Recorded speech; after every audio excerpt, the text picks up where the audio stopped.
¿Cuál es el problema de pronto de este estudio, digamos, desde el punto de vista metodológico? Es que no queda tan claro si el beneficio eventualmente pudo estar en alguna forma relacionado con la prevención secundaria, porque no se define qué prevención secundaria tuvieron los pacientes. Entonces no sabemos si eventualmente dentro de los criterios de prevención fueron muy abiertos, entonces eso pudiera afectar en algún momento, ser un factor de confusión en los desenlaces. Pero pues es interesante tener una opción, digamos, desde el punto de vista de un medicamento que eventualmente pudiera servir en este caso. Vamos a hablar una cosa muy importante, y es, ustedes han visto en los últimos años cómo se ha desarrollado esta parte del ácido hemorrágico, y celebramos mucho esto, porque antes de probablemente 1 o 2 años, casi todo era enfocado a ser isquémico. Y uno de los paradigmas o de los estudios más importantes, junto con el Interact 3, que fue en el año 2023, fue el ENRICH. El ENRICH se presentó el año pasado, sin embargo, los resultados salieron este año en el New England Journal of Medicine. Y básicamente era el concepto que alguna vez había tratado el MISTI-3, el concepto de la cirugía mínimamente invasiva. Si pensamos en un paciente que tiene un hematoma intraparenquimatoso, abrir y drenar ese hematoma, pues con lo cruento que puede llegar a ser una lesión adicional a la que tiene el hematoma sobre el cerebro, pues no era un concepto tan chévere. El concepto de cirugía mínimamente invasiva en este caso incluye pues una cirugía mucho más localizada, la colocación de un catéter, se pasa trombolítico y se va haciendo como una aspiración de ese contenido hemático sin hacer una incisión gigantesca que probablemente genere más inflamación y más daño al paciente. Se hizo en 37 hospitales de Estados Unidos, pacientes con 18 a 80 años, con hematomas entre 30 a 80 mililitros, lobares o gangliobasales anteriores. Se sacaron los talámicos. Y también pacientes con un Glasgow entre 5 y 14. El desenlace primario fue la proporción de pacientes con un ranking menor a 1 en el seguimiento de menos de 90 días. Y ellos utilizaron como desenlace el Utility Weighted Ranking Score, Modified Ranking Score a los 180 días. Entonces, este no es el ranking usual, normal que conocemos, sino ellos lo que hacen básicamente, para que ustedes entiendan, es darle un valor al valor del ranking como tal. Por ejemplo, al 0 le dan un valor y al 6 le dan un valor. El 0 puede ser 0 y el 0 es 100 y el 6 es 0. Entonces, básicamente lo que hacen es, de acuerdo a cada puntaje, le dan un puntaje específico de cuál sería la discapacidad que tiene ese paciente, y al final lo que hacen es un comparativo de cuánto sería ese puntaje. Entonces, ustedes ven por aquí puntajes de 0.084, ¿sí? Entonces, 0.458 versus 0.374, favoreciendo la cirugía. Es decir, este puntaje lo que dice es qué tan funcional va a ser el paciente después. Entonces, ustedes ven que los pacientes que fueron llevados a cirugía tenían una probabilidad de ser mucho más funcionales que los pacientes controles. Y miren que ustedes ven estos dos subgrupos, el grupo de ganglios basales y el grupo lobar, probablemente el arrastre fue mayor en las hemorragias lobares que en las hemorragias más profundas. ¿De acuerdo? Entonces, este es otro de los estudios importantes del año pasado. Ahora, entonces, como yo les dije ahorita, las hemorragias profundas las sacaron de lo que es el ENRICH. Entonces uno dice, bueno, ¿y esos pacientes que tienen hemorragias profundas, qué podríamos hacer? Y para ello, por ejemplo, este estudio da unas luces de qué podríamos hacer. Este estudio, que es el SWITCH, cogió a los pacientes que tenían hemorragias profundas, grandes, severas, y miró si esos pacientes se podrían beneficiar de una craniectomía descompresiva. Y básicamente ellos lo que miraron, el desenlace primario fue el puntaje de ranking malo, es decir, de 5 a 6 a los 180 días. Y vieron que los pacientes que habían recibido una craniectomía descompresiva tendían a tener un mejor, digamos, menor cantidad de pacientes en ranking 5 a 6. Sin embargo, este estudio tuvo un problema, es que lo acabaron tempranamente. Entonces, al haberlo acabado tempranamente, eso hizo que el poder no fuera suficiente para establecer una diferencia significativa. Además que esta P de 0.42 fue ajustada, ¿sí?, en diferentes modelos. Entonces ellos lo que hicieron fue modelos de imputación, en el mejor escenario, en el peor escenario, y básicamente después de hacer muchos ajustes, encontraron que había alguna diferencia entre la cranectomía descompresiva respecto al manejo médico. Sin embargo, era una diferencia muy, muy leve y como les digo, fue después de hacer unos ajustes metodológicos y ajustes estadísticos realmente. Entonces, puede ser una opción, sin embargo, realmente nos deja más necesitamos más información que una conclusión específica. También vamos a ver este estudio que fue el Anexa 1. El Anexa 1 también se estaba esperando mucho del Anexa 1 porque pues, ustedes saben que el Andexanet como, digamos, como inhibidor del factor, para inhibidores del factor 10A, es un medicamento, digamos, como para evitar los efectos de los DOACs, en este caso de los antifactor 10A. Entonces esperaba que este medicamento pudiera tener un efecto en el ACV hemorrágico, que a los pacientes que tuvieran un hematoma intraparenquimatoso secundario a inhibidores del factor 10A, el colocarles Andexanet fuera un factor protector. Y básicamente se hizo un estudio multicéntrico en 131 hospitales de Estados Unidos, Canadá y Europa. El desenlace primario fue la eficacia hemostática a las 12 horas, que la eficacia hemostática era un concepto, no era tan fácil de entender, era respecto al crecimiento del hematoma. Entonces había digamos que unos parámetros de porcentajes que decían si la eficacia hemostática se había logrado o no. Y básicamente lo que mostró el estudio Anexa es que sí se mejoró digamos, la expansión del hematoma. El hematoma fue un poco más pequeño en los pacientes que habían recibido Andexanet, pero no fue clínicamente suficiente como para decir que había sido muy bueno esto. Y por otro lado, un problema que tuvo es que los pacientes a los cuales se les colocó Andexanet tuvieron numéricamente un mayor número de eventos isquémicos, entre ellos ACV. Entonces, no fue un estudio del todo concluyente y positivo, por lo menos para lo que se pensaba en el papel del Andexanet en el ACV hemorrágico para pacientes que tuvieran inhibidores del factor 10A. Bueno, los estudios de trombolisis, aquí vamos a tener varios estudios. Vamos a empezar con uno que es el Reteplace, el RACE, que es Reteplace versus Alteplace para ACV isquémico, es un estudio chino, fase 3 de no inferioridad, en pacientes con menos de 4.5 horas, ranking menor o igual a 1 y NIH entre 4 a 25. El desenlace primario fue M ranking menor a 0,1 a los 90 días y básicamente lo que concluyó este estudio, si ustedes ven aquí, entonces básicamente lo que concluyó el estudio era que en los pacientes que tenían menos de 4.5 horas de síntomas, el uso de Reteplace aumentó la posibilidad de un desenlace excelente, que era básicamente el tener un ranking entre 0 y 1. Sin embargo, tenía un poco más de sangrados que el componente de Alteplace. Digamos que esto tiene sentido desde el punto de vista fisiopatológico porque el Reteplace no es más específico por la fibrina, como por ejemplo es el Tenecteplace.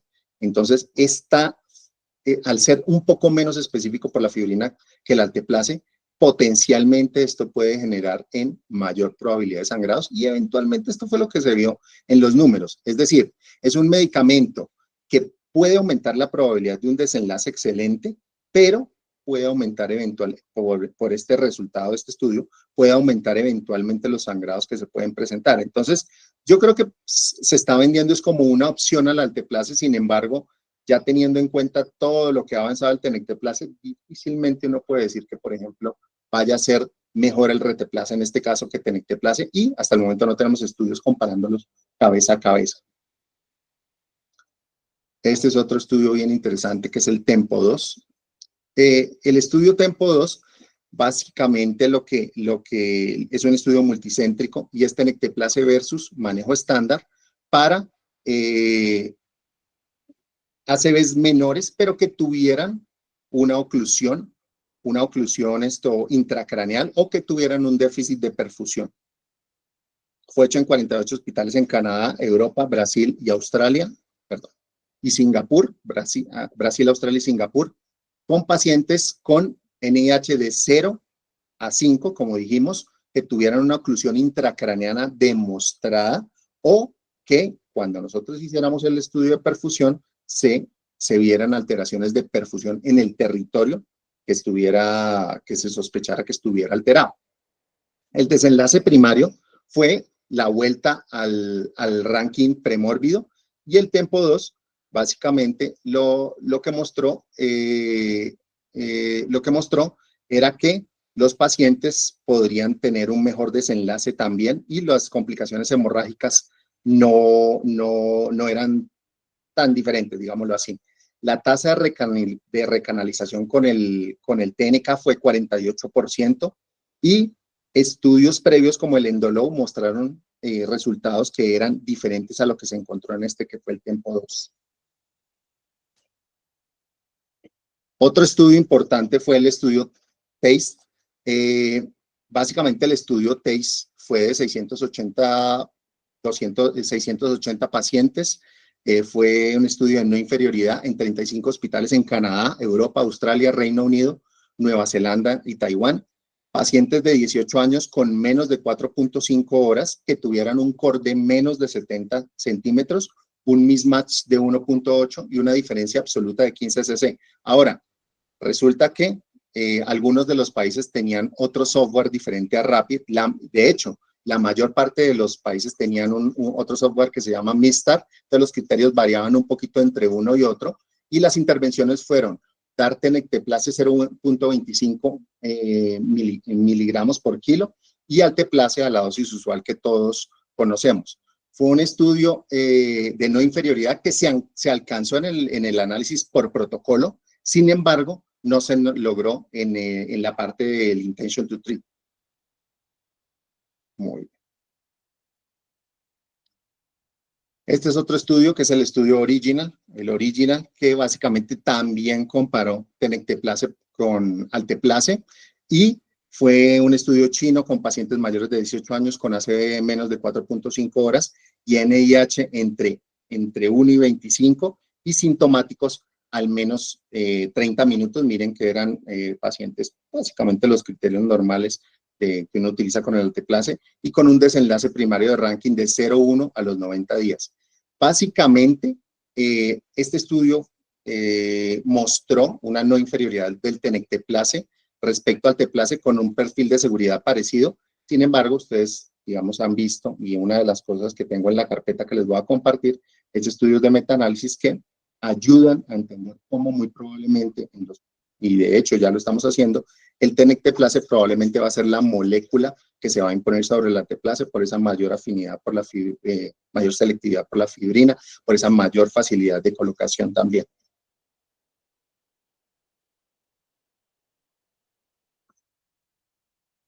Otro estudio importante que tuvimos fue el Timeless. El Timeless fue un estudio, ensayo clínico controlado con placebo multicéntrico y doble ciego, que usó, digamos, comparó tenecteplase versus placebo en pacientes que tenían una ACV entre 4.5 a 24 horas. Fueron 112 hospitales en Estados Unidos y Canadá, pacientes mayores de 18 años entre 4.5 a 24 horas, con mismatch de 1.8 y volumen de al menos 15 cc, que tuvieron una oclusión de M1, M2 o los dos, o de la arteria carótida interna. El desenlace primario fue el ranking a los 90 días, y realmente en este paradigma de selección por perfusión realmente no se encontró que el tenecteplase fuera superior al placebo para el desenlace de M-ranking, del cambio en el ranking a los 90 días, aunque pues fue relativamente seguro. Los desenlaces de seguridad no mostraron un aumento en el sangrado. Bueno, otro estudio es el TRACE-3. El TRACE-3 ya fue una comparación de tenecteplase hasta 4.5 o entre 4.5 a 24 horas también en hospitales en la China. Fueron 516 pacientes mayores de 18 años con ACV entre 4.5 a 24 horas, NIH entre 6 y 25 con oclusión de carótida interna M1 o M2, con core de menos de 70 cc, un radio de 1.8 y volumen mínimo de 15 cc sin trombectomía. Aquí es importante porque el estudio anterior que habíamos hablado, el Timeless, los pacientes, la mayor parte de ellos fueron a trombectomía.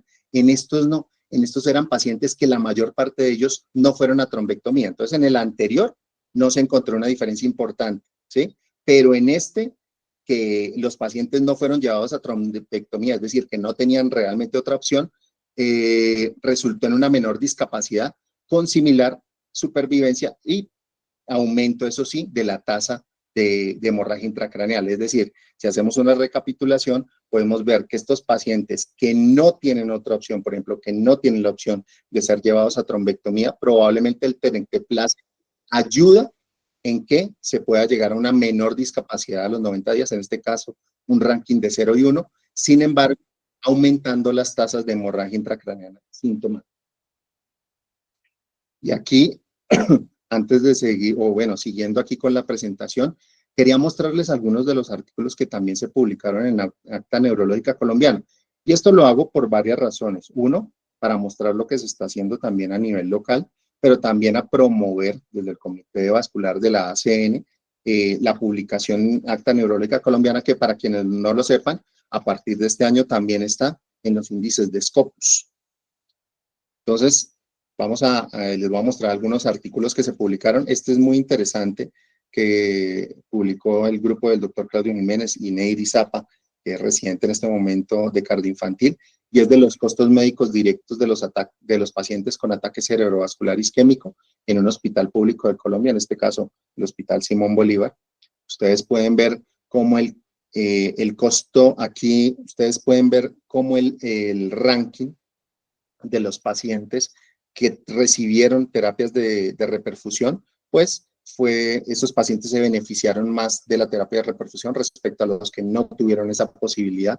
Ahora, si lo miramos desde el punto de vista de costos, probablemente, y sí, de hecho fue así, el costo promedio de los pacientes que recibieron trombolítico fue más alto. Sin embargo, esto es el costo directo solamente. Pero si a eso le ponemos esta gráfica también que nos muestra que a pesar de ser un costo directo más alto, la funcionalidad probablemente de ese paciente es mejor si lo trasladamos ya a costos directos e indirectos en un contexto mucho más largo, no solo de la atención hospitalaria, probablemente estamos hablando de una intervención que, como ya lo sabemos, es costo efectiva. Ustedes ven en el artículo, que lo pueden buscar, cómo está el desglose de los diferentes ítems que están involucrados en los costos de atención directa, tanto el costo general como en pacientes con ACV leve, moderado, moderado a severo o severo. Entonces, es un artículo bien interesante porque también habla de una casuística que es nuestra, ¿no? De cuáles son los costos en nuestro sistema de salud, de cuáles son los costos en nuestro contexto. Este es otro estudio que me pareció interesante, y me pareció interesante, es de un hospital, del hospital de Yopal, y me parece interesante es porque se hace una descripción de la casuística de ACV que ellos encontraron a través de digamos, del registro Rescue. Pero una cosa muy interesante que me llamó la atención y que lo coloqué aquí es que ellos tienen un tiempo puerta imagen de 53 minutos y puerta aguja de 66 minutos. Y ellos son conscientes de ello, es decir, describen su población en un contexto como el colombiano, saben el problema que están teniendo y digamos, el reto de aquí en adelante es, una vez identificado esto, sería muy chévere, muy bonito ver en unos años, 2, 3 años, cómo a través de intervenciones en esos sistemas podemos llegar a mejorar estos tiempos, porque ellos son conscientes de ello. Ahora, es importante tener ese conocimiento, y es un mensaje para todos de lo que pasa en nuestro contexto en cada uno de nuestros hospitales para poder tomar las decisiones al respecto, las mejores decisiones para lograr eso. Estos son otros artículos que ustedes van a encontrar en Acta Neurológica, se los dejo ahí, pero pues para que ustedes los puedan revisar. Muy bien. Ya pasando a otros artículos de diferentes temas, está este estudio, que es el estudio BASIS, que se realizó en la China. Entonces, básicamente, esto es para estenosis intracraneal. Fueron 31 hospitales en China, pacientes de 35 a 80 años con estenosis intracraneana sintomática. Entonces, miren cómo esto es en pacientes con estenosis intracraneana. Entonces, se comparó básicamente el hacerle una angioplastia con balón y manejo médico versus manejo médico en estos pacientes que tenían una estenosis y que ya habían recibido manejo. El desenlace primario fue ACV o muerte luego de 30 días de la asignación o de la angioplastia, y también un ACV en el mismo territorio o la necesidad de revascularización. Ustedes pueden ver aquí cómo esas curvas al inicio, digamos, empiezan a tener peores desenlaces aquellos que van a angioplastia. Sin embargo, probablemente esto está relacionado porque recibieron un procedimiento y algunos de ellos no tuvieron un buen desenlace. Sin embargo, a los 30 días y más allá, ustedes ven cómo las curvas empiezan a ser, inicialmente pues se unen y luego pasa lo contrario. Los pacientes que fueron llevados a angioplastia con balón tienen un mejor desenlace, disminuyeron la posibilidad del desenlace compuesto. Entonces, es interesante desde el punto de vista que todavía no tenemos un manejo estandarizado desde el punto de vista de intervención en lo que es la estenosis intracraneal. Tenemos la posibilidad de hacer manejo de rescate, pero todavía no está definido claramente cuál es el mejor manejo en este caso. Y este estudio pues, nos aporta para mirar una posibilidad de hacer angioplastia con balón en este tipo de pacientes. Sin embargo, los autores, y con toda la razón, hacen una recomendación y es, ojo con ese riesgo inicial que tienen. Si es un centro que tiene experiencia al respecto, probablemente ese riesgo sea menor, pero centros que tengan bajo volumen o poca experiencia, probablemente ese riesgo de esa intervención inicial puede ser incluso más alto y puede, digamos, ensombrecer ese potencial beneficio que presenta este estudio. Este es un estudio también, este es bien interesante, y este es sobre la parte ambiental, y no es solamente de ACV, sino en salud cardiovascular. Es un estudio que salió a principios de año de Italia, y básicamente ellos lo que cogieron fue los pacientes que fueron llevados a endarterectomía carotidia. Entonces, agarraron las muestras de patología de esos pacientes que fueron a endarterectomía y las analizaron buscando ¿qué? Polietileno y cloruro de polivinilo. Y miraron en el tiempo prospectivamente si esos pacientes que tenían polietileno y cloruro de polivinilo en las muestras patológicas tendrían un mayor riesgo cardiovascular con el desenlace primario de un compuesto de ACV, infarto y muerte. Y interesante ver aquí cómo ustedes ven que los pacientes que tenían microplásticos y nanoplásticos tenían un riesgo cardiovascular mucho más alto que los pacientes que no tenían. Este fue un seguimiento al menos de 34 meses en promedio, y aquí ustedes pueden ver, digamos, marcadores inflamatorios, como por ejemplo los pacientes que tenían marcadores como el factor de el TNF o la interleuquina 6, que factor de necrosis tumoral, y la interleuquina 6, que son mediadores inflamatorios, como en los pacientes que tenían polietileno y cloruro de polivinilo estaba más alto que en aquellos pacientes que no tenían esos factores inflamatorios. Y aquí muy interesante también en las muestras de patología, cómo el colágeno en esas muestras, digamos, en esas arterias que tenían mucho polietileno y cloruro de polivinilo, eso podríamos decir que, digamos, reemplazaba en cierta forma el colágeno, y el colágeno que tenían esas arterias era mucho menor al de los pacientes que no tenían tanto polietileno y cloruro de polivinilo. Entonces, este estudio habla mucho de esa parte ambiental, de cómo esa exposición a plásticos en el contexto global, porque no es solamente en nuestro país o en países industrializados, sino a nivel mundial, puede traducirse en desenlaces cardiovasculares peores. Entonces es una cosa que probablemente no lo tenemos muy en cuenta, pero sobre lo cual probablemente tenemos que empezar a intervenir de una forma más intensiva, y probablemente también la parte de salud pública debe mirar hacia allá. Este estudio también interesante, que es el INTERACT 4. El INTERACT 4 lo que trató de mirar era si los pacientes, cuando uno, digamos, en la práctica, uno va en una ambulancia y uno recoge un paciente que tiene potencialmente un ACV, ese ACV uno no sabe si es isquémico o hemorrágico. Entonces, el precepto de este estudio era decir, bueno, yo tengo un paciente que muy probablemente tiene un ACV. Si yo le bajo la tensión, ¿eso puede ser benéfico para ese paciente o no? Entonces, básicamente, este fue un estudio que se hizo en China, pacientes con menos de 2 horas y que tuvieron una tensión por encima de 150 milímetros de mercurio, y básicamente se dividió en 2 grupos. Uno, que se hacía manejo intensivo de la tensión con un objetivo de 130, 140, y otros que se hacía el manejo estándar. Al final, los grupos sí difirieron. El grupo de intervención tuvo una tensión sistólica promedio de 159, que era de todos modos más alta de la que se había propuesto, y el grupo control, una tensión promedio de 170 milímetros de mercurio. Y aquí lo interesante es que los resultados variaron según el tipo de ACV. En los pacientes que tenían un ACV hemorrágico, el bajarles la tensión fue bueno para aquellos que estaban en el grupo de intervención. Sin embargo, para los pacientes que tenían un ACV isquémico fue lo contrario. Eso fue peor para el bajarles la tensión a los pacientes con ACV isquémico, se tradujo en un peor desenlace funcional. Entonces, este estudio nos mostró que, lastimosamente, hacer una intervención de la tensión sin saber uno si el paciente tiene un ACV isquémico o hemorrágico puede ser de y realmente, pues, muy probablemente no se va a recomendar. Vamos a hablar finalmente de estudios de trombectomía. Estudios de trombectomía. Entonces, aquí tenemos el estudio Tesla, que pues básicamente lo que miró es si esos pacientes que se hace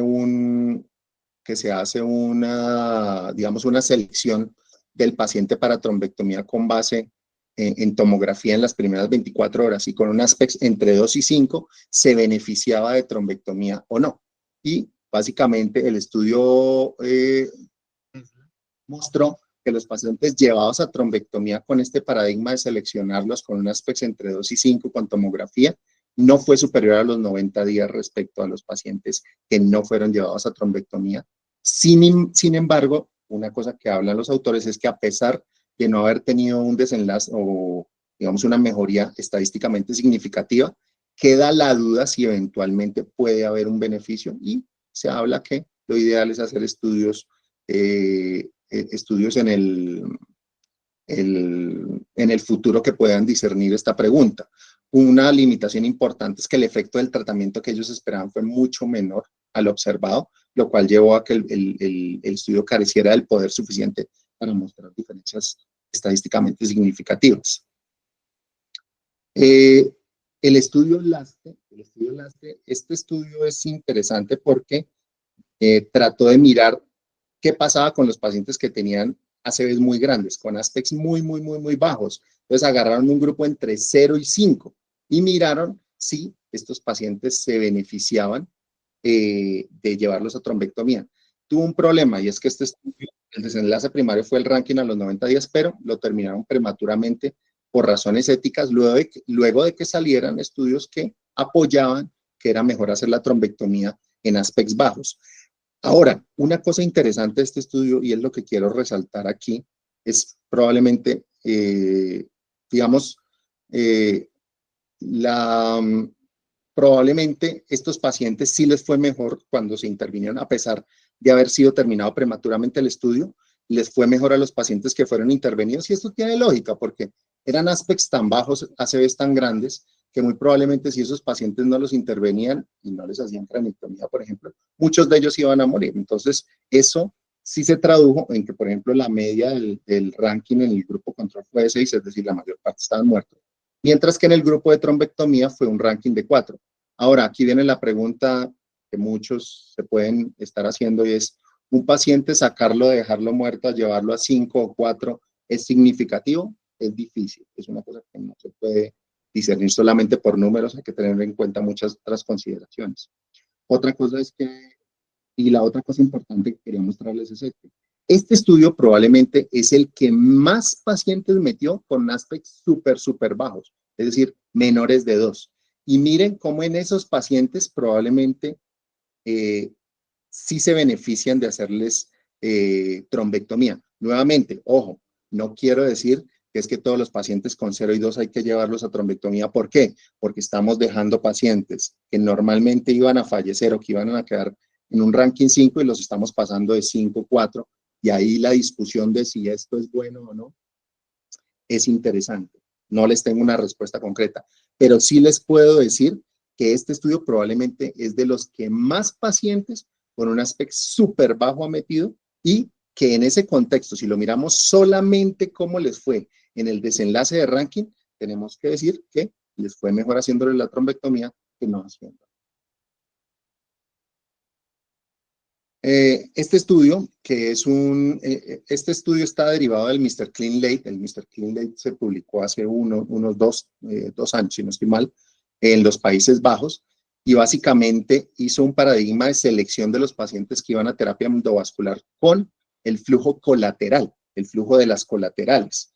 Y lo que hizo este estudio básicamente fue esos mismos pacientes seguirlos hasta los 2 años. Y lo que vieron es que al seguirlo a los 2 años, esa mejoría en el desenlace del ranking inicialmente que se vio a los 90 días, se mantenía a los 2 años. Es decir, todavía había un mejor desenlace de los pacientes en ranking respecto de los que se habían intervenido, de los que no se habían intervenido, lo cual refuerza la idea que muy probablemente este paradigma de escoger los pacientes con base en las colaterales, si bien todavía no lo tenemos en guía para que sea un estándar, es una cosa que muy probablemente vamos a ir desarrollando, se va a ir desarrollando con el desarrollo de nuevos estudios al respecto. Ya para finalizar, esta es una última parte de varios de los ensayos clínicos. Entonces, este es otro, al principio hablamos de un INSPIRES de antiagregación, ahora tenemos un INSPIRES que miró si colocarles a los pacientes estatina de alta intensidad rápidamente en las primeras 24 horas era mejor que hacerlo en varios días después. Y básicamente lo que encontramos es que iniciar las estatinas de alta intensidad de una forma temprana o tardía realmente no hubo una diferencia significativa. Este es para mostrarles, tal vez a principio de año, se mostró esta tarjetica que ustedes ven aquí, la del niño pintor, y esta nueva tarjetica para hacer la nominación en los pacientes de la escala NIHSS. En algún momento se habló que había cambiado la escala NIHSS con estas tarjetas. Realmente esto es una propuesta, o sea, esto es un estudio de validación que se está haciendo, pero todavía no es para reemplazar la que tenemos ahorita, pero es una opción. Ahora, ¿qué es lo que se busca con estas nuevas tarjetas? Lo que se hablaba era que, por ejemplo, con la tarjeta anterior del NIH, por ejemplo, hay países que no tienen cactus y que no identifican un cactus. Entonces, lo que se buscaba en la parte de nominación era que fueran objetos que culturalmente fueran más, digamos, más conocidos por la población. Pues muy probablemente el paradigma aquí es tratar de colocar objetos que se puedan identificar de una mejor forma. Y en cuanto a la pintura, ustedes ven, este aquí abajo es de las guías suizas, es darle un toque más de, digamos, la descripción de la pintura tenía mucho componente de el género, entonces quiere decir que la mujer estaba lavando los platos, digamos que a la luz de muchas de las creencias actuales puede no ser lo ideal en algún tipo de sociedades o en algunos tipos de pensamiento, y básicamente lo que se propone es que sean cosas de la vida común, real, y que no tengan un estereotipo de género. Entonces, de hecho, esto es lo que se está proponiendo, que sea algo más actualizado y que no tenga ese estereotipo. En las guías suizas me llamó la atención esto, si ustedes ven, aquí quien hace las labores pues es el hombre. Entonces miren cómo esto también, esta evolución en lo que es el concepto, no es solamente desde el punto de vista de la neurología, sino también de la sociedad como tal. Sin embargo, quería aclararles que esto no es que haya cambiado como tal, sino son propuestas que se están haciendo. Bueno, y ya pasamos los estudios clínicos. Les voy a hacer un corto resumen de algunas de las guías más importantes que salieron este año y que sería interesante revisarlas. Entonces, una guía muy importante o un estándar, una revisión que salió este año y que me pareció muy buena es cuándo no utilizar DOACs. Digamos que todo hoy en día está tratando de irse hacia utilizar DOACs, pero hay condiciones en las cuales los DOACs no están indicados. Y esta revisión lo que hace de una forma muy didáctica, porque tiene muchos dibujos y muchos algoritmos muy claros, le dice a uno por qué no utilizar en ciertas situaciones. Por ejemplo, estos en verde muestran las situaciones en las cuales definitivamente hay que utilizar DOACs, como la fibrilación auricular o valvular y como los fenómenos tromboembólicos venosos, pero otras como las valvulopatías mecánicas, la fibrilación auricular reumática, el síndrome antifosfolípido, realmente tienen estudios que no han demostrado superioridad de los DOACs sobre la warfarina, y otros como por ejemplo el ESUS que tampoco han demostrado y condiciones cardiovasculares también. Entonces, me parece una revisión bien interesante. Aquí en esto es un algoritmo de cómo se debe tratar de identificar si el paciente es candidato a DOAC o a warfarina. Entonces, va sacándolo desde las diferentes indicaciones, luego a situaciones especiales como, por ejemplo, pacientes con embarazo o que están dando seno, y luego a contraindicaciones o a precauciones como, por ejemplo, los pacientes que tienen falla renal, ¿sí? O pacientes que tienen condiciones especiales como, por ejemplo, un trombo intraventricular. Y lo va llevando a uno a un árbol de decisiones sobre dónde y cómo tomar la decisión de si dar DOAC o no. Entonces me pareció muy interesante y es muy didáctico realmente para recomendarlo. Una cosa que encontré interesante y rara es que si ustedes ven aquí, digamos, lo recomiendan para fenómenos tromboembólicos venosos. Sin embargo, cuando hablan de trombosis de senos venosos, lo dejan como que no se ha podido demostrar todavía. Y sí, de hecho, la evidencia que tenemos hasta ahora no es tan robusta. Sin embargo, pues probablemente desde el punto de vista de neurología, muchos de nosotros hemos migrado a DOACs en lo que es trombosis de senos venosos, sabiendo que hay algunas cuestiones de duda y hay alguna discrepancia. Muy bien. Otra guía interesante es el diagnóstico de trombosis venosa cerebral y el manejo, que también se publicó este año. Aquí, pues, la importancia de lo que es el manejo de la trombosis de senos venosos. Perdón, esta gráfica no corresponde acá, me equivoqué. Y lo que quiero que vean es aquí el árbol de decisiones, entonces, que hoy incluso lo miramos, de las cosas que hay que tener en cuenta para diagnosticar y para manejar los pacientes con trombosis de senos venosos, y este documento que salió de la American Heart Association y que fue publicado este año es bien interesante al respecto. También el manejo, digamos, esta guía fue publicada por un grupo multidisciplinario, pero pues el que más ha publicado y sobre todo infografía al respecto ha sido el doctor Shadi Yagi, y desde el manejo y el diagnóstico de los pacientes con disecciones arteriales cervicales. Entonces aquí a la izquierda puse algunos de los dibujos, en este caso el algoritmo diagnóstico que hay que tener en cuenta, o las connotaciones diagnósticas que hay que tener en cuenta, pero quiero que le echen un ojo a porque este algoritmo me ha parecido, desde que lo vi, me pareció muy bien hecho y le da a uno pautas de en qué condiciones uno debe decantarse por el uso de anticoagulantes o de antiplaquetarios para el manejo de los pacientes con disección arterial cervical. Entonces uno va en el derrotero y básicamente lo que habla el algoritmo es algunas condiciones, como por ejemplo la presencia de trombo intraluminal, que muy probablemente lo llevan a uno a preferir más la anticoagulación, pero también habla mucho del riesgo de sangrado del paciente. Y en ese devenir de condiciones que apuntan hacia uno y otro versus el riesgo de sangrado que tiene el paciente, uno va tomando la decisión. Pues también bien recomendado esto. Estas son las guías de FA, no son guías específicas para FA en ACV, pero tiene un capítulo importante en el cual habla de la prevención de ACV en el contexto de pacientes con fibrilación auricular y muestra algunas de las cosas, como por ejemplo aquí, cosas que se deben tener en cuenta cuando uno hace la formulación de ya sea los antagonistas de vitamina K o de los DOACs. Y también otra cosa interesante que tiene es la nueva definición del SHA-2, DS2, VA score, que ha ido, como ustedes saben, modernizándose a lo largo del tiempo. Pues también recomendado.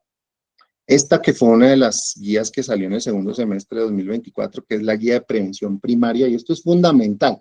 Yo creo que nosotros conocemos mucho de guías de prevención secundaria y incluso de manejo hiperagudo, pero probablemente los dos extremos del tratamiento del paciente con ACV son los que más nos cuestan, digamos, a nosotros los neurólogos. Y por un lado es la prevención primaria y por el otro lado la rehabilitación. Claro, sabemos de prevención primaria. Sin embargo, lo que uno nota, y yo lo digo también con conocimiento, es que el manejo que nosotros hacemos de la prevención primaria a veces lo hacemos muy genérico.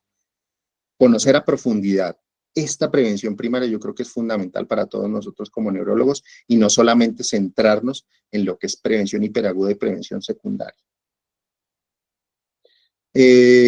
Y para finalizar, esto quería mostrarles que así como tenemos medidas de desempeño para ACV isquémico, este año en el 2024 la AJA votó unas, digamos, unas medidas de calidad también para ACV hemorrágico y también lo está haciendo World Stroke Organization. Entonces es muy importante que desde ahora nos centremos no solamente en la atención del paciente con ACV isquémico, como ya lo hemos venido haciendo desde hace mucho tiempo, sino que también volquemos nuestra atención a medidas de impacto y de desenlace, a medirnos en lo que es ACV hemorrágico, porque es como yo siempre he dicho que nosotros tenemos una mesa y hay una patica que está coja, y muchas veces ha sido ese ACV hemorrágico, y ahorita con estos nuevos desarrollos que se han venido dando, también tenemos que evolucionar en las medidas de desempeño.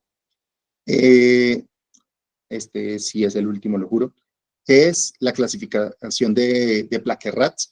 La clasificación de Plaque-Rats es una clasificación muy interesante que desde el año pasado ya se estaba hablando, pero salió publicada este año, y básicamente es un sistema de clasificación de las placas carotídeas que tiene una cosa muy interesante, y es que está hecho para hacerse por diferentes métodos. Uno lo puede hacer con Doppler, lo puede hacer con angioTAC, lo puede hacer con angioresonancia, ¿sí? Y eventualmente eso puede darle a uno luces sobre qué tanto riesgo tiene esa placa carotídea. Ahora, faltan estudios, y me imagino que van a empezar a salir en los próximos años, que relacionen ese riesgo que potencialmente nosotros tenemos en el Plaque-Rats versus clínicamente cómo se puede traducir ese riesgo. ¿Para qué? Para lograr hacer intervenciones mucho más específicas. Pero esta cosa, que esta clasificación sirva para diferentes modalidades de imagen, yo creo que la hace bastante útil y ha pegado mucho entre los radiólogos. Es importante que nosotros los neurólogos la conozcamos. Y deseándoles a todos una feliz Navidad y un feliz año nuevo. Les dejo aquí para que por favor escaneen. Está linda la presentación, la bibliografía, y también, como les dije, tengo una carpeta, una revisión de muchos artículos que salieron a lo largo del año y que obviamente por tiempo no logré colocar, de presentaciones y cosas muy interesantes, pero ahí están. Así que si quieren escanear, ahí les va a dar un link para Dropbox, y ahí pueden tener toda la presentación y todos los artículos. Bueno, y con eso terminamos. Es más, voy a tratar de ponerles el link acá. No sé si hay alguna duda. Doctor Martínez, yo creo que todos le tenemos que agradecer inmensamente por esa gran revisión, ese gran resumen. Me imagino que debió haber sido mucho trabajo. Entonces, sinceramente, creo que todos le agradecemos mucho de corazón. Si alguien tiene alguna pregunta, por favor, déjela en el chat. Por el momento tenemos una del doctor Juan Sebastián Aguirre. Doctor, muchas gracias por la presentación. Hablando de costos al sistema de salud, ¿cree usted que alguna de las intervenciones expuestas, por ejemplo, la de tenecteplasa en trombolisis, tienen el potencial de bajar los costos? Y si sería justificable traer esas estrategias desde el punto de vista costo-efectividad. Pues digamos, ahí con el tenecteplasia hay una cosa que es interesante y en el contexto colombiano, que de pronto no la sabe mucha gente, y es que, digamos, si uno coge gramo a gramo, probablemente el tenecteplasa es más barato que la teplasa. Sin embargo, el problema que tenemos es que la presentación que nosotros tenemos es el doble de lo que necesitamos. Nosotros más o menos necesitamos dosis máxima de 25 miligramos y tenemos una presentación que es de 50. Cuando uno gasta 25 y bota los otros 25, igual esos 25 no se los devuelven al hospital, igual eso se los cobra. Entonces, en Europa, una de las condiciones que la Agencia Europea de Medicamentos puso para aprobar el tenecteplase como medicamento es que bajaran la presentación a 25 miligramos. Y en Europa tienen ampollas de 25 miligramos. Entonces, al día de hoy, si nosotros empezamos y el TNK, yo creo que sí ya tiene suficiente evidencia cada vez más de que es al menos igual que el alteplase y muy probablemente mejor según los últimos metaanálisis. pero si empezamos a colocar TNK, no se va a traducir, por lo menos inmediatamente, en una disminución de los costos por esta cuestión que yo les digo, que la presentación que tenemos hace que se desperdicie mucho medicamento. Si lográramos eventualmente que se bajara esa presentación a 25 miligramos, muy probablemente los costos sí se disminuirían y puede verse reflejado en un impacto en disminución de costos, digámoslo así. Ok, perfecto. Yo tengo un par de preguntas. Para usted, ¿cuál o cuáles le parecen los estudios que más probablemente cambian la práctica clínica en este año? Uf, pues digamos, esa pregunta es bien, digamos que yo traté de compilar los que me parecieron que estaban, digamos, más importantes.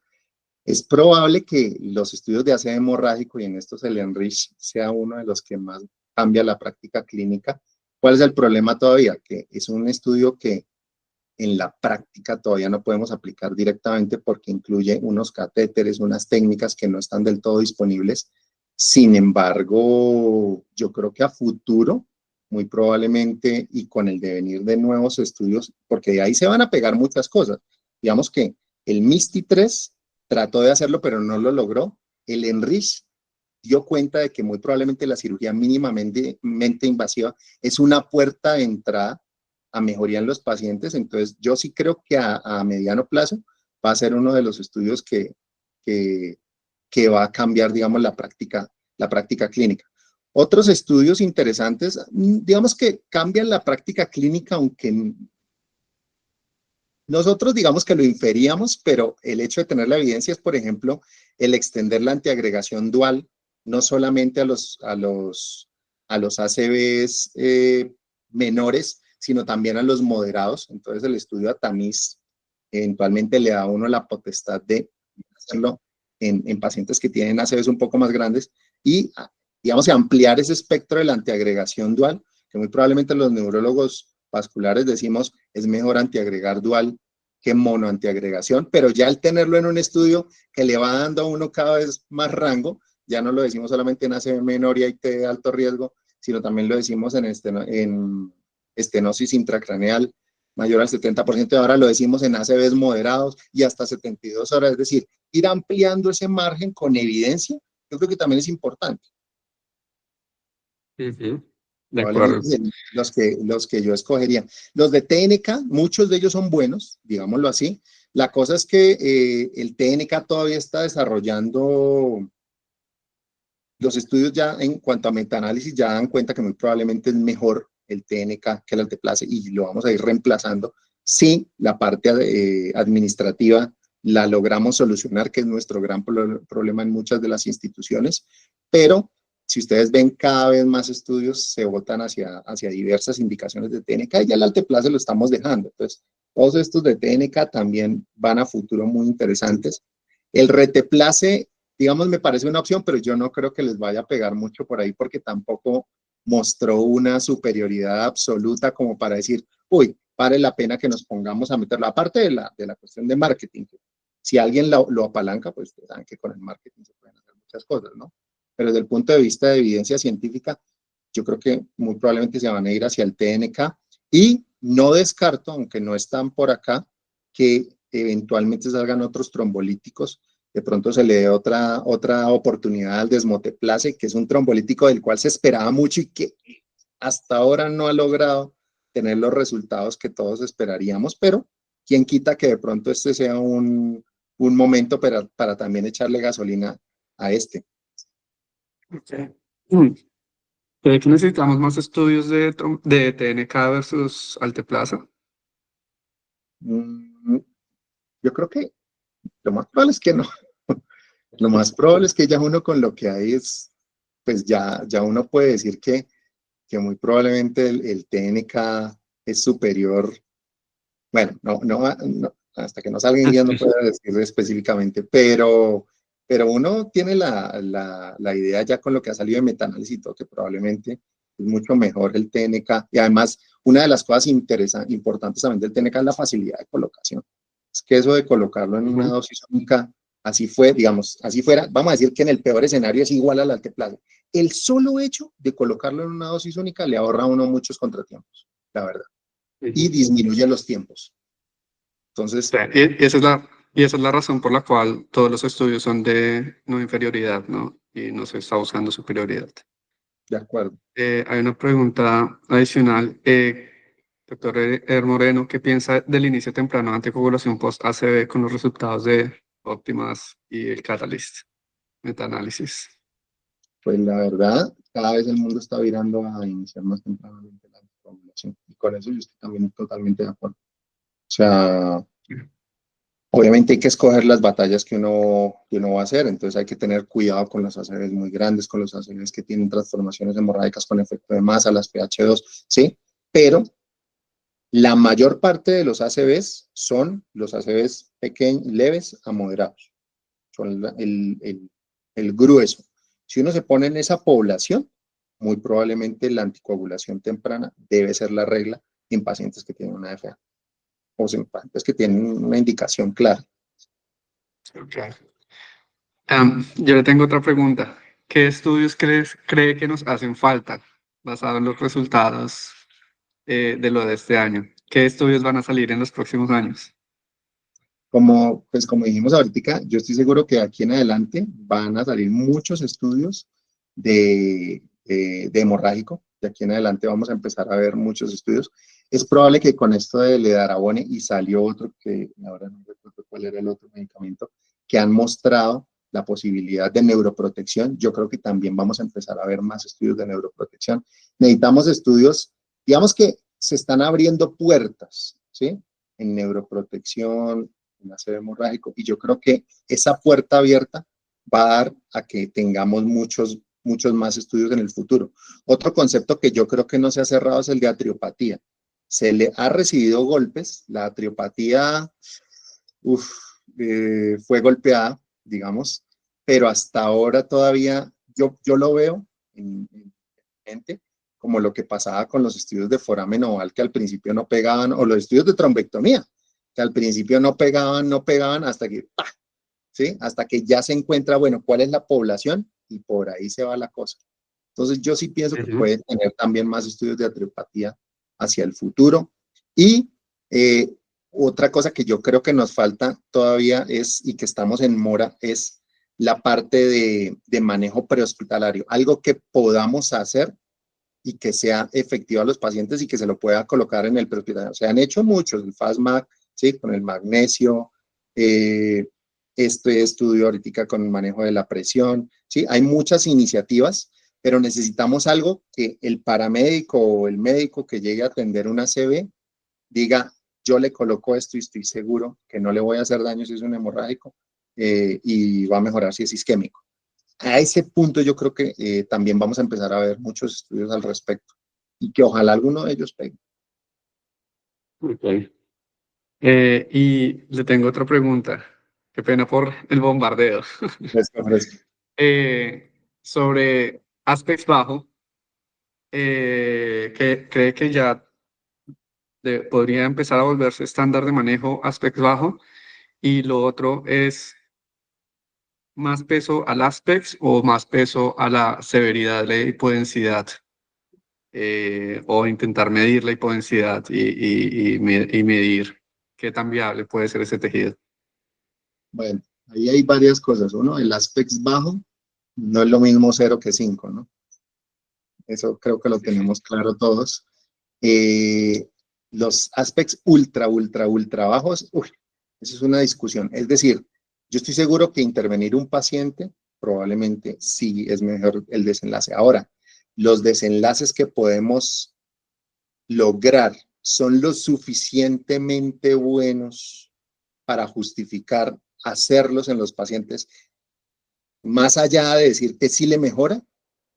Es una discusión, o sea, ni siquiera es de números, o sea, es una discusión de percepciones, de posturas ideológicas. Entonces ahí ya se complica mucho la cosa, ¿sí? Es probable que la tendencia sea a hacer en este momento y decir, estos pacientes no los voy a hacer. Sin embargo, ustedes saben que el péndulo va para ambos lados, ¿no? Entonces uno va para un lado, luego va para el otro, y luego se va decantando hasta que llega a una cosa un poquito más moderada o más modulada, digámoslo así. En cuanto a lo otro que dice Jimmy, digamos, el grado de hipodensidad me parece también clave. Uno a veces incluso lo ve en las resonancias o en las tomografías, que no es lo mismo esos pacientes que se ve ya completamente hipodenso, aquellos pacientes en que, claro, uno delinea la hipodensidad, pero a uno le cuesta trabajo un poquito encontrarla. Y muy probablemente ahí lo que también se está desarrollando desde hace rato, el concepto de la colateralidad, de cómo poder medirla. Digamos que en este punto estamos en una cosa muy macro, entonces tenemos grados que el 50%, que menos del 50%, pero probablemente llegar a algunos conceptos de medición un poco más específicos que nos permitan tener unos abordajes más personalizados en estos pacientes. Yo hago la comparación a veces que usted agarra y voy a decir una cosa que no suena tan chévere, pero usted, digamos, manda una bomba en una selva y usted dice, una bomba atómica en una selva y usted dice, uy, todo lo que está allá abajo, no es, o sea, ya quedó dañado porque usted ve el hueco que deja la bomba atómica y dice, ahí no hay nada que hacer. Y realmente no es así. Nosotros estamos viendo lo macro, nosotros estamos cuando hacemos una resonancia, cuando hacemos una tomografía, cuando hacemos incluso una perfusión, vemos una bola así hipodensa o una alteración de la perfusión y uno ve una figura macro de lo que está pasando, pero dentro tenemos que llegar y mirar dentro de ese tejido qué factores hacen que esa parte macro sea diferente una de otra. No es lo mismo una hipodensidad de, digamos, de unas unidades Hounsfield a otra hipodensidad mucho más intensa. Entonces, ese concepto, esa construcción, ese constructo, me parece que va a ser muy importante para tratar de individualizar los pacientes. Incluso lo vemos también en las terapias de reperfusión. Cuando ustedes ven los intervalos de confianza, cuando empieza a pasar ya del 1, que uno dice, uy, aquí ya no se beneficia, todavía hay pacientes que se benefician. Esos pacientes, esa identificación personalizada de quiénes específicamente, yo creo que es lo que va a pasar en los próximos años y que nos va a permitir decir, en estos aspectos bajos o super bajos, los que tengan X o Y o Z característica probablemente se les debe ofrecer porque tienen muchas más probabilidades de recuperación que estos. Ahorita estamos en un concepto muy macro, pero esa personalización de esos hallazgos tiene que pasar en los próximos años. Okay. Bueno, doctor, muchísimas gracias de nuevo por tanto la presentación como por las respuestas. Nos pidieron que se podía dejar de nuevo el link para compartir los artículos. Sí, espérenme, y porfa, no, espérenme. Es que lo voy a poner en el chat. Voy a poner, o sea, voy a poner este es el link, ahí lo están viendo, Sí. pero es que, acá está el chat. Aquí está el link, perdón, que lo voy a poner en el chat. Perdón. Eso. Yo creo que con eso todos quedamos muy felices. Pero me lo pongo acá en el chat, porque a veces no lo pueden escanear, pero si yo lo pongo acá en el chat, creo que sí se puede. Sí, ahí está. Eso. Ese link, ahí en ese link, entonces hay dos carpetas. Uno, que es el de estudios clínicos, que era la primera parte, y en el otro están las guías, protocolos, editoriales que encontré, de, digamos, de toda la revisión que hice. No hay una cosa que no coloqué que no sé si de pronto valga la pena de pronto meter en la carpeta de pronto mañana, y es las infografías. De pronto podría ser interesante porque entre toda la búsqueda que hice, había unas infografías muy interesantes de, digamos, de cranectomías comprensivas, había infografías de tromboides en los venosos, infografías, y de verdad son esfuerzos individuales, muchos de ellos, pero muy, muy, muy interesantes, que realmente uno lo mira y dice, uy, le queda a uno muy claro en qué vamos en cada uno de los aspectos, y no es un estudio largo, completo ni nada, pero yo creo que sí le dan a uno pautas. Okay. Bueno, doctor, muchísimas gracias a todos. Yo creo que es una buena hora para terminar.